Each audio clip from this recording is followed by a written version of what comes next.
days of Halloween.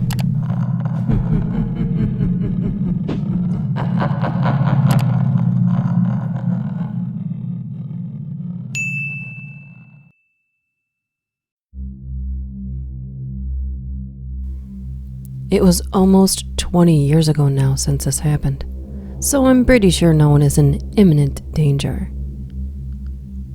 My family has some property that backs up to Carson National Forest in New Mexico. It's been in the family for years, and my sister and I both spend our summers up there. It's gorgeous. Well, it is for people who lived out in far west Texas. Nice and green, cool mountain air in the summer. It was always a relief to get up there and away from the dusty ranch. My dad was ex-military and having 2 daughters. Let's just say we did lots of outdoor stuff. He taught us survival skills and how to defend ourselves. We hunted and fished and did lots of camping and hiking. To us, it was always a fun time, but I guess he felt the need to pass his skills on to us. We spent several weeks in the summer up there hiking with him and exploring the old cabins, mining communities, and checking the big ditch project that was built for Red River back in the late 1800s. At least I think that's the correct date for that project, but I'm not sure. Anyway, it's a great place to hike with some beautiful high mountain lakes, streams, lots of wildlife, etc. Now this happened when I was in college and my younger sister was still in high school. My dad was still at home having to work and would come up every few weeks to spend time with us. We were up there with our mom and she mainly spent time in town or around the property painting. We spent our time on the Jeep trails or hiking and sleeping.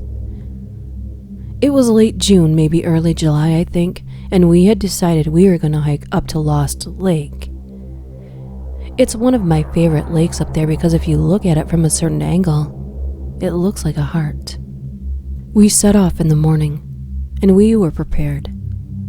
We both had a small pack, water, snacks, and we both had a small hammock we planned to set up once we got to the lake, so we could just enjoy the area for a while.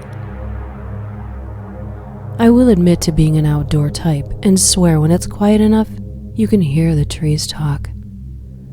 We also both always carried a knife when we hiked. My dad always insisted we have something just in case an accident happened or we just needed it. The hike was going good. Since the summer cabin is pretty far up the valley, we just set out on foot to the trailhead.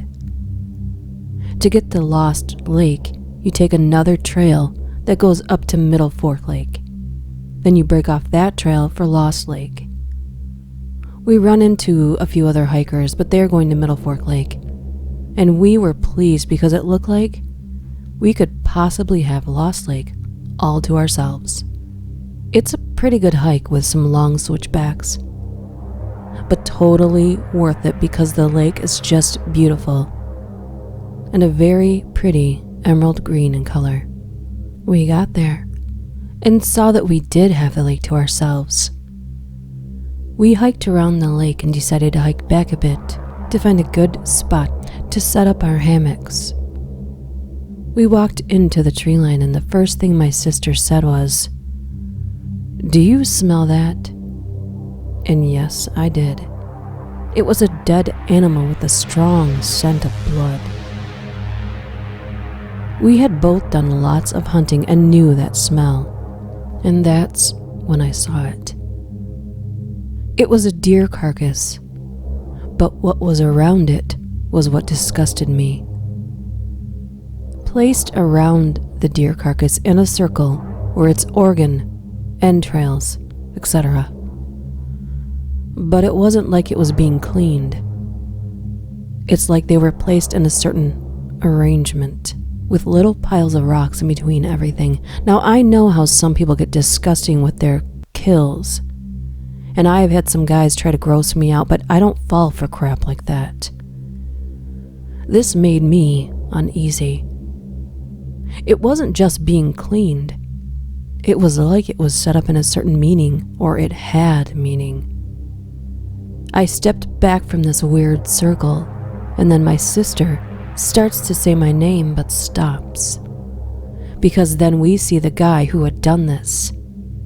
And he looks like he just climbed out from inside the deer because he is covered in blood and doesn't have much clothing on. At first I thought he didn't have anything on, but honestly, I didn't try to check him out much. He was standing back away from his gruesome little circle, just standing close to a group of trees that were pretty close together. He was maybe 20 feet from us. I think maybe he was trying to hide. Not for sure, but my dad had always taught us that if we ever found ourselves in a situation where we didn't feel in control, to do everything in our power to try to take control on the situation. Do something that is going to take the other person by surprise. Don't do what they expect you to do. So this was raging through my brain. And I could also tell my sister was about to freak the fuck out, so I stepped up and said, Hey, pretty good kill you got there. Did you use a bow? The guy just stood there, his eyes all crazy wide, like he was stoked out of his brain on planet Pluto. So I'm thinking, great. We ran into a guy getting his hunt on, and he lost it and was getting blood crazy with his deer. He was staring me down, and I was staring right back, and my sister was getting ready to run.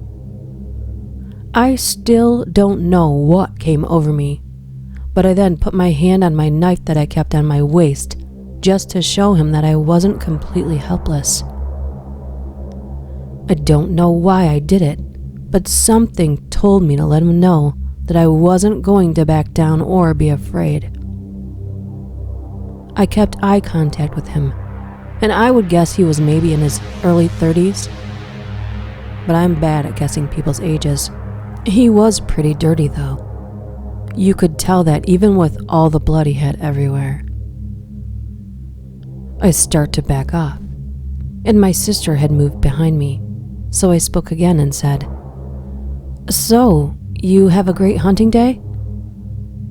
Again, the crazy didn't say a thing, just stood there like he was a statue or something, or like he thought I couldn't see him if he didn't move or make any sound.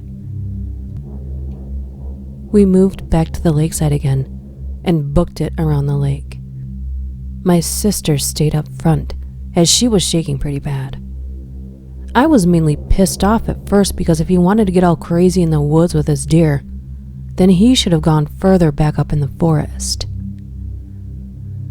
We get back to the trailhead and stopped to get our bearing and looked at each other. I was scanning the forest line to make sure we weren't being followed, and my sister was just in shock. We started down the trail pretty fast, and I was hoping I could keep my sister together until we could at least reach the Middle Fork Lake Trail, or that we could even run into some more hikers. But the odds weren't good on this particular trail because you have to get an early start on Lost Lake Trail, and by now, it's late morning, almost noon. We were making good time and hadn't discussed what we saw, just started hiking back down. I started to get that feeling when you know you are not alone. I kept checking, but I didn't see anything. I didn't hear anything at first either. My sister refused to look back and just kept going, but I felt that I had to keep checking to make sure the idiot wasn't following us. That's when the first stuff came flying at us. It was some small pebbles, but it really pissed me off because it was obvious someone was throwing them at us, and it could only have been him. My sister was almost running at this point, but I'm a mouth, you smartass, and damn it, this was my forest. I had grown up here. These were my lakes, my trails, and I wasn't about to let some crazy dude ruin it for me. I started yelling back that he needed to go back to his deer and leave us alone. At this point, my sister is telling me to shut up and just come on. And I'm thinking, no way. This guy is just trying to scare us." The pebbles stopped, and then we started hearing barking and growling noises. My sister said, "Now he's growling at us?" And I just told her to get on down the trail and ignore it. He was behind us pretty much the entire way, growling and making these barking noises every once in a while, but I never caught a glimpse of him. Once we got close to where the trail joined in with Middle Fork Trail, he seemed to back off. I never caught sight of him behind us, but I could hear him and I just knew he was there. We started down the rest of the trail. My sister refused to stop or look behind her, so I kept checking every so often. Didn't see anything or hear anything. We started to discuss what had happened, and she felt like he was very sinister and felt like we had been in a dangerous situation. I felt like he was just getting his kicks out of scaring two girls. I mean, he had to have heard us coming around the lake. We weren't being quiet. It was the opposite, because there are black bears up there and we would always be pretty loud while hiking, hoping to scare off any bear in the area so we wouldn't come up on one. We told our parents, and my dad didn't like what he heard. He did teach us some more up-close defense skills after that day, and forbid us from ever hiking alone or just the two of us again. We didn't hike up that trail for several years with anyone. It freaked my sister out, and I just didn't like remembering a time when I was scared in the forest that I considered my own. I didn't know it at the time, but after we had gotten back to the house and told my mom, she had called some neighbors, and a few of the men hiked up there the next day to check things out. They did find the deer carcass and some empty hiking packs.